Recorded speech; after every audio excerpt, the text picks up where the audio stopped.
Hi friends, ഇന്ന് നമ്മൾ discuss ചെയ്യുന്നത് ഇയറിൻ്റെ അനാട്ടമിയാണ്. ആദ്യമായി എന്തൊക്കെയാണ് ഇയറിലുള്ളതെന്ന് നോക്കാം. ഇയറിനെ മൂന്നായിട്ടാണ് ഡിവൈഡ് ചെയ്തിരിക്കുന്നത്. ഒന്ന് എക്സ്റ്റേണൽ ഇയർ, രണ്ട് മിഡിൽ ഇയർ, മൂന്ന് ഇൻറ്റേർണൽ ഇയർ.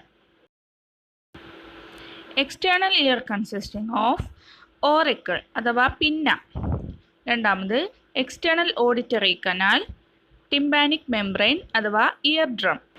അതിൽ ഫസ്റ്റായിട്ട് ഓറിക്കിൾ അഥവാ പിന്ന, അതായത് നമ്മൾ ചെവി എന്ന് പറയുന്നില്ലേ അതിന് പറയുന്നതാണ് ഓറിക്കിൾ അഥവാ പിന്ന. അതൊരു ഫ്ലാപ്പ് ഓഫ് ഇലാസ്റ്റിക് കാർട്ടിലേജ് ആണ്, കവേർഡ് ബൈ സ്കിൻ. അതിനകത്ത് rim of auricle is called helix, അതായത് ചെവിയുടെ ഈ മുകൾ ഭാഗം. പിന്നെ inferior portion is called lobule. It plays an important role in localization of sound. It opens into external auditory canal. ഇതിനകത്ത് കണ്ടില്ലേ, ഈ മുകളിലുള്ള ഈ ഭാഗമാണ് ഹെലിക്സ്. അതിന് ഓപ്പോസിറ്റ് ആയിട്ട് കാണുന്നതാണ് ആൻറ്റി ഹെലിക്സ്. പിന്നെ ട്രാഗസ്, ആൻറ്റി ട്രാഗസ്, ലോബ്യൂൾ, കോങ്ക എന്നീ ഭാഗങ്ങളും ഉണ്ട്. പിന്നെ ഇതിനകത്ത് നമ്മൾ ഈ പറഞ്ഞ ഈ ലോബ്യൂളില്ലേ, അതൊരു ഫൈബ്രസ് ആൻഡ് അഡിപ്പോസ് ടിഷ്യൂ ആയിട്ടുള്ള സ്ട്രക്ചറാണ്. അവിടെയാണ് നമ്മൾ ഈ കമ്മലൊക്കെ തൂക്കുന്നത്. പിന്നെ ഉള്ളത് ട്രയാങ്കുലർ ഫോസ, സ്കഫോയിഡ് ഫോസ, കോങ്ക, സിംബ കോങ്കെ, കേവം കോങ്കെ എന്നൊക്കെ പറഞ്ഞിട്ടുള്ളതുണ്ട്. നമ്മൾ ഈ ചെവി തൊട്ട് നോക്കുമ്പോൾ രണ്ട് കുഴികൾ കിട്ടൂലേ, അതിനകത്ത് മുകളിലെ കുഴിയുടെ പേരാണ് സിംബ കോങ്കെ. അത് സ്മോളർ സുപ്പീരിയർ പോർഷൻ ആണ് and is direct lateral relation to the suprameatal triangle. ചെറിയ കുഴിയുടെ പേരാണ് കേവം കോങ്കെ, അത് ലാർജർ ഇൻഫീരിയർ പോർഷനാണ്. ഈ മുകളിൽ കാണുന്ന രണ്ട് ഫോസകളാണ് ട്രയാങ്കുലർ ഫോസ, സ്കഫോയിഡ് ഫോസ. ഇനിയുള്ളത് കോങ്ക, കോങ്ക സിംബ, കോങ്ക കേവം. മുകളിലുള്ളത് കോങ്ക സിംബ, താഴെയുള്ളത് കോങ്ക കേവം. ഈ എക്സ്റ്റേണൽ ഓഡിറ്ററി കനാൽ എന്ന് പറയുന്നത് ഒരു കർവ്ഡ് ട്യൂബാണ്, അതായത് ഒരു എസ് ഷേപ്ഡ് ട്യൂബാണ്. അത് സൗണ്ട് വേവ്സിനെ കണ്ടക്ട് ചെയ്യുന്നത് അവിടെ നിന്ന് പിടിച്ചെടുത്ത് ഇയർ ഡ്രം വരെ കണ്ടക്ട് ചെയ്യുക എന്നുള്ളതാണ് അതിൻ്റെ ഫങ്ഷൻ. അതിൻ്റെ വലിപ്പം എന്ന് പറയുന്നത് ഒരു 2.5 സെൻറ്റിമീറ്റർ ലോങ് ആണ്. ഈ എക്സ്റ്റേണൽ ഓഡിറ്ററി കനാൽ തുടങ്ങുന്ന അവിടെ കുറച്ച് ഹെയർ ഉണ്ട്, പിന്നെ സെറുമിനസ് ഗ്ലാൻസും ഉണ്ട്. ഈ സെറുമിനസ് ഗ്ലാൻസ് സെക്രീറ്റ് ചെയ്യുന്നതാണ് സെറുമൻ, അതായത് year wax.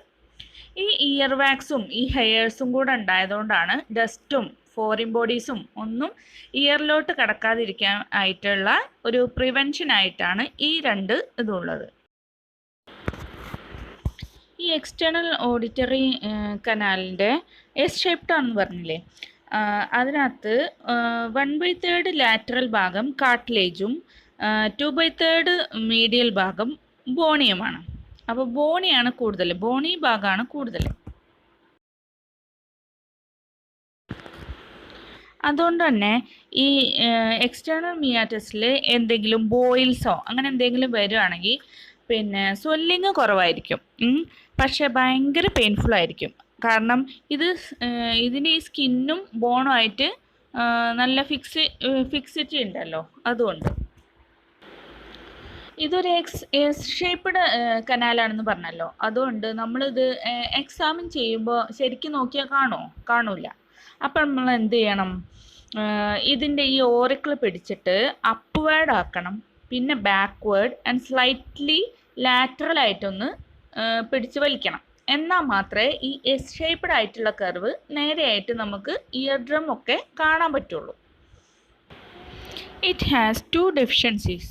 The fissure of Sandonini in this part of the cartilage, and through them the parotid or the superficial mastoid infection can appear in the canal or vice versa. ഇതാണ് lateral 1/3 of the cartilage, അത് കുറച്ചേ ഉള്ളൂ. ഇനി 2/3 ഭാഗവും എന്താണ്, bony സ്ട്രക്ചറാണ്. പിന്നുള്ളത് in the bony canal wall, it's about 16 millimeter long and is narrower than the cartilaginous portion. അതായത് ഉള്ളിലുള്ള ബോണി കനാൽ വാൾ എന്ന് പറയുന്നത് കൂടുതൽ നീളമുണ്ട്, അതുപോലെ തന്നെ നാരോവറാണ് കാർട്ടിലേജിനസ് പോർഷനേക്കാളും. ഇനി രണ്ടാമതൊരു ഡെഫിഷ്യൻസി ഉണ്ടെന്ന് പറഞ്ഞല്ലോ, അതിൻ്റെ പേരാണ് foramen of Haskell. Antero-inferior part of the bony canal may present a deficiency in children up to the age of 4 or sometimes in adults, permitting infection to and from the parotid. Parotid ഗ്ലാൻഡിൽ നിന്ന് അങ്ങോട്ടോ അല്ലെങ്കിൽ ഇങ്ങോട്ടോ ഉള്ള infection permit ചെയ്യുന്നൊരു ഡെഫിഷ്യൻസിയാണ് foramen of Haskell. ഇനി ഈ external auditory canal ചെന്നെത്തുന്നത് എവിടെയാണ്? Tympanic membrane. ടിംബാനിക് മെംബ്രെയിനെ പറയുന്ന വേറൊരു പേരാണ് ear drum. External auditory canal ends at the tympanic membrane and also called as eardrum. It is a thin, semi-transparent partition between external auditory canal and middle ear. It is covered by epidermis and lined by simple cuboidal epithelium. External auditory കനാലിൻ്റെ medial end എന്താണ്? Tympanic membrane ആണ്. അതുപോലെ തന്നെ അതാണ് lateral wall of the tympanic ക്യാവിറ്റിൻ്റെ majority. ഈ tympanic membrane separate external auditory canal from tympanic cavity of middle ear. ഇനി middle ഇയറിൽ എന്തൊക്കെയുള്ളതെന്ന് നോക്കാം. Middle ear is small air filled cavity in temporal bone. It is lined by epithelium. It is separated from external ear by eardrum, അതായത് tympanic membrane. It is separated from inner ear by oval window. Inner earന്ന് middle ഇയറിനെ separate ചെയ്യുന്നതാണ് oval window. പിന്നെ 3 structures ആണ് ഇതിനുള്ളത്: auditory ossicle, oval window and eustachian tube. ഈ tympanic cavity അല്ലെങ്കിൽ middle ear എന്ന് പറയുന്നത് ഒരു ക്യൂബ് പോലെയാണ്. പക്ഷേ ഇതിൻ്റെ ലാറ്ററലും മീഡിയലും ആയിട്ടുള്ള വാൾസ് ആണ് ലാർജർ. അതെന്താന്ന് വെച്ചാൽ ഈ ക്യൂബിനെ നമ്മൾ പിടിച്ചാണ്ട് രണ്ട് സൈഡ് പിടിച്ചിട്ട് അങ്ങോട്ട് ഞെരിക്കാൻ എങ്ങനെ ഉണ്ടാവും, അങ്ങനെ ഒരു ഞെരുങ്ങിയിട്ടുള്ള ഒരു ക്യൂബ് പോലെയാണ് നമ്മുടെ ഈ മിഡിൽ ഇയർ ഉള്ളത്. അതുകൊണ്ട് തന്നെ ഈ മീഡിയലും ലാറ്ററലും ആയിട്ടുള്ള വാൾസ് ആണ് ലാർജർ. ബാക്കിയുള്ളതൊന്നും അത്രയ്ക്കും ലാർജർ അല്ല, നാരോ ആണ്. ഇതൊരു ക്യൂബ് ആയതുകൊണ്ട് തന്നെ എത്ര വാൾ ഉണ്ടാവും? അതിന് 6 വാൾ ഉണ്ടാവും. ഓരോന്നിനും ഓരോ പേരുണ്ട്. ഒന്ന് മെംബ്രെയിനസ് വാൾ അഥവാ ലാറ്ററൽ വാൾ, 2 ടെഗ്മെൻ്റൽ വാൾ അഥവാ റൂഫ്, ജുഗുലാർ വാൾ അഥവാ ഫ്ലോർ, കരോട്ടിഡ് വാൾ അഥവാ ആൻറ്റീരിയർ വാൾ, ലാബിറിന്തൈൻ വാൾ അഥവാ മീഡിയൽ വാൾ, മാസ്റ്റോയിഡ് വാൾ അഥവാ പോസ്റ്റീരിയർ വാൾ. ഇങ്ങനെ 6 വാളാണ് നമ്മുടെ ഈ മിഡിൽ ഇയറിനുള്ളത്. ഈ ടിംബാനിക് ക്യാവിറ്റീനെ നമുക്ക് 2 ആയിട്ട് ഡിവൈഡ് ചെയ്യാം. ഒന്ന് ടിംബാനിക് ക്യാവിറ്റി പ്രോപ്പർ, അതെന്ന് പറഞ്ഞാൽ ടിംബാനിക് മെംബ്രെയിൻ്റെ ഓപ്പോസിറ്റ് ആയിട്ടുള്ളത്. രണ്ടാമത്തത് എപ്പി ടിംബാനിക് റിസസ്, അത് പറയുന്നത് ഈ ടിംബാനിക് മെംബ്രെയിൻ്റെ മുകളിലുള്ളത്. അങ്ങനെ 2 പാർട്സ്, ടിംബാനിക് ക്യാവിറ്റി പ്രോപ്പറും എപ്പി ടിംബാനിക് റിസസും. പിന്നെ ഇതിൻ്റെ കമ്മ്യൂണിക്കേഷൻ എന്ന് പറഞ്ഞാൽ middle ear communicates anteriorly with nasopharynx through auditory tube and posteriorly with mastoid antrum and mastoid air cell through aditus to mastoid antrum. ഇനി നമുക്ക് ഓരോ വാളും നോക്കാം. ഫസ്റ്റ് റൂഫ് അല്ലെങ്കിൽ ടെഗ്മെൻ്റൽ വാൾ. ഈ റൂഫ് എന്ന് പറയുന്നത് മിഡിൽ ഇയറിനെ മിഡിൽ ക്രേനിയൽ ഫോസയിൽ നിന്നും സെപ്പറേറ്റ് ചെയ്യുന്നതാണ്. It is formed by a thin plate of bone called tegmen tympani. Tegmen tympani എന്ന് പറയുന്ന ഒരു തിൻ പ്ലേറ്റ് ഓഫ് ബോൺ വെച്ചിട്ടാണ് ഈ മിഡിൽ ഇയറിനെ മിഡിൽ ക്രേനിയൽ ഫോസയിൽ നിന്ന് സെപ്പറേറ്റ് ചെയ്യുന്നത്. അതാണ് അതിൻ്റെ റൂഫ്.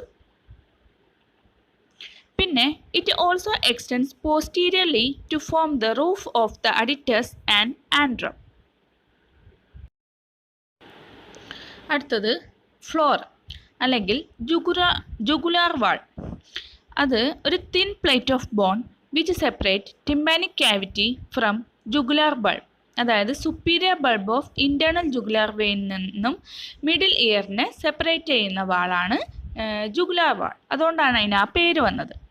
അതുപോലെ തന്നെ near the medial border of the floor, there is a small aperture through which the tympanic branch of the glossopharyngeal nerve enters the middle ear. ഇവിടെ കണ്ടോ, ഇതാണ് tympanic branch of glossopharyngeal nerve. പിന്നെ ഇതാണ് jugular vein, internal jugular vein. ഈ രണ്ട് സാധനങ്ങൾ കണ്ടോ, ഇതിൽ കൂടെയാണ് എന്ത് പോകുന്നത്, ഈ ഗ്ലോസോഫാരിഞ്ചിയൽ നെർവ് ടിംപാനിക് ക്യാവിറ്റിയിലോട്ട് കിടക്കുന്നത്. ഈ രണ്ട് സ്ട്രക്ചേഴ്സാണ് നമ്മളുടെ ഈ ഫ്ലോറിലുള്ളത്. ഒന്ന് ഈ ഇന്റേണൽ ജുഗുലാർ വെയിനും പിന്നെ ഈ tympanic branch of glossopharyngeal nerve middle ഇയറിലേക്ക് കടക്കുന്നുണ്ട്. അടുത്തത് ആൻറ്റീരിയർ വാൾ. ഈ ആൻറ്റീരിയർ വാൾ എന്ന് പറയുന്നത് വളരെ കുറച്ചേ ഉള്ളൂ, നാരോ ആണ്. കാരണം നമ്മൾ പറഞ്ഞല്ലോ, ഈ മീഡിയൽ വാളും ലാറ്ററൽ വാളും കൂടെ രണ്ടും കൂടെ അങ്ങോട്ട് ഞെരുക്കിയിട്ടുള്ള പോലെയാണെന്ന്. അപ്പം എന്താണ്, ആൻറ്റീരിയർ വാൾ വളരെ കുറച്ചേ ഉള്ളൂ. അതിനെ തന്നെ രണ്ടായിട്ട് തിരിക്കാം, ലോവർ പാർട്ടും അപ്പർ പാർട്ടും. അതിൽ ഈ lower പാർട്ടിലാണ് thin plate of bone which separates the cavity from the internal carotid artery. അവിടെ ആ വാളാണ്, അതായത് ഈ ആൻറ്റീരിയർ വാളാണ് ഇന്റേണൽ കരോട്ടിഡ് ആർട്ടറിന്ന് മിഡിൽ ഇയറിനെ സെപ്പറേറ്റ് ചെയ്യുന്നത്. അതുപോലെ ഈ വാൾ തന്നെയാണ് കരോട്ടിഡ് കനാലിൻ്റെ പോസ്റ്റീരിയർ വാളായിട്ട് നിൽക്കുന്നത്.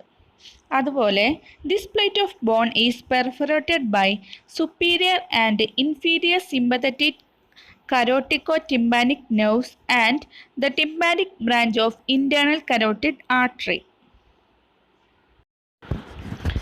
ഇതാണ് ആൻറ്റീരിയർ വാളം. ഇവിടെ കണ്ടില്ലേ, കുറേ പ്ലക്സസ്, നെർവ് പ്ലക്സസ് പിയേഴ്സ് ചെയ്യുന്നുണ്ട്. ഇന്റേണൽ കരോട്ടിഡ് ആർട്ടറിയും ആൻറ്റീരിയർ വാളും. അടുത്തത് ആൻറ്റീരിയർ വാളിൻ്റെ അപ്പർ പാർട്ട്. അവിടെയാണ് canal of tensor tympany muscle ഉള്ളത്. അതുപോലെ തന്നെ യൂസ്റ്റേഷ്യൻ ട്യൂബ് ഉണ്ട്, അതിൻ്റെ ഓപ്പണിംഗ് ഉണ്ട്. ഈ രണ്ടുമാണ് ആൻറ്റീരിയർ വാളിൻ്റെ അപ്പർ പാർട്ടിലുള്ളത്. അടുത്തത് ലാറ്ററൽ വാൾ അഥവാ മെംബ്രേനസ് വാൾ. അതിനകത്ത് മോസ്റ്റ്ലി എന്താണുള്ളത്, ടിംപാനിക് മെംബ്രെയിൻ ആണ് ഉള്ളത്. അടുത്തത് മീഡിയൽ വാൾ അഥവാ ലാബിരിന്തൈൻ വാൾ. ലാബിരിന്തൈൻ വാൾ എന്ന് പറയുന്നത് എന്താണ്, ലാബിരിന്ത് എന്ന് പറയുന്നത് ഇന്റേണൽ ഇയറിനെ പറയുന്ന വേറൊരു പേരാണ്. അപ്പോൾ ഈ മിഡിൽ ഇയറിനെയും ഇന്റേണൽ ഇയറിനെയും തമ്മിൽ സെപ്പറേറ്റ് ചെയ്യുന്ന വാളാണ് മീഡിയൽ വാൾ അഥവാ ലാബിരിന്തൈൻ വാൾ. അതിനകത്തുള്ള ഒരു സ്ട്രക്ചറാണ് പ്രൊമോണ്ടറി. പ്രൊമോണ്ടറി എന്ന് പറഞ്ഞാൽ ഇന്റേണൽ ഇയറിലുള്ള കോക്ലിയല്ലേ, അതിൻ്റെ ഫസ്റ്റ് ടേൺ ഔണ്ട് ഉണ്ടാവുന്ന ഒരു ബൾജിങ് ആണ് പ്രൊമോണ്ടറി എന്ന് പറയുന്നത്. അത് ഗ്രൂവ് ചെയ്തിട്ടുള്ള കുറേ ടിംപാനിക് പ്ലക്സസും ഉണ്ട്. ഇതിൽ ബൾജ് ചെയ്തിരിക്കുന്ന ഭാഗമാണ് ഈ പ്രൊമോണ്ടറി എന്ന് പറയുന്നത്. അവിടെ കണ്ടില്ലേ, കുറേ പ്ലക്സസ് അതിൻ്റെ മോൾ കൂടെ ഇങ്ങനെ ഗ്രൂവ് ചെയ്തിട്ട്, അതാണ് പ്രൊമോണ്ടറി. Promontory is a rounded elevation occupying much of the central portion of the medial wall, formed by basal turn of cochlea.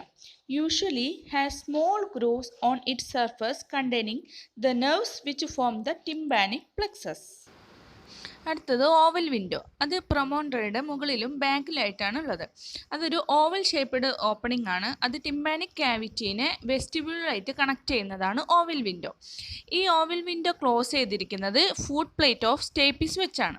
അതിൻ്റെ സൈസ് എന്ന് പറഞ്ഞാൽ 3.25 mm ലോങ്ങും 1.75 mm വൈഡുമാണ്. അടുത്തത് റൗണ്ട് വിൻഡോ അഥവാ ഫെൻസ്ട്ര കോക്ലിയം. അതൊരു റൗണ്ട് ഓപ്പണിംഗ് ആണ്. പ്രൊമോണ്ടറിയുടെ പോസ്റ്റീരിയറിലെ ഇൻഫീരിയറിലായിട്ടാണ് ഉള്ളത്. It opens in to scala tympani of cochlea and is closed by the secondary tympanic membrane.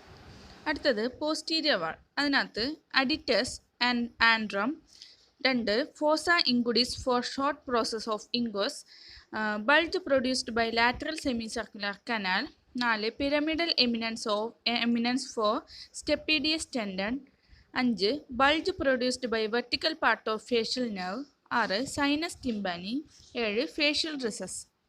ഇത്രയും കാര്യങ്ങളാണ് പോസ്റ്റീരിയർ വാളുള്ളത്. The posterior wall is wider above than below. In its upper part, there is a large irregular opening, the adytus and antrum, that leads back from the posterior epitympanum into mastoid antrum. അതായത് ഇതിൻ്റെ posterior ഭാഗത്തൊരു opening ഉണ്ട്. അതാണ് ഈ mastoid ആൻഡ്രത്തിക്കുള്ളൊരു opening. അതെന്ന് പറഞ്ഞാൽ ഈ mastoid പ്രോസസ്സിൻ്റെ ഉള്ളിൽ കുറച്ച് മാസ്റ്റോയിഡ് എയർ സെൽസ് ഉണ്ട്. ആ എയർ സെൽസിലോട്ട് എത്താനുള്ള ഒരു വഴിയാണ് ഈ അഡിറ്റസ് എന്ന് പറയുന്നത്. അഡിറ്റസ് ടു ആൻഡ്രം, അതായത് മാസ്റ്റോയിഡ് ആൻഡ്രം. കണ്ടില്ലേ, ഇതാണ് മാസ്റ്റോയിഡ് പ്രോസസ്സ്. ഇതിനകത്ത് കുറേ എയർ സെൽസ് കണ്ടില്ലേ, അതിലേക്ക് എത്താനുള്ള ആ വഴിയുടെ പേരാണ് aditus to mastoid antrum. Below the adittus, there is a small depression, the fossa ingudis, which houses the short process of the ingus and its suspensory ligament. Below the fossa ingudis and medial to the opening of the chordae tympani nerve is the pyramid, a small hollow conical projection with its apex pointing anteriorly. This houses the stapedius muscle and tendon, which insert into the posterior aspect of the head of stapes.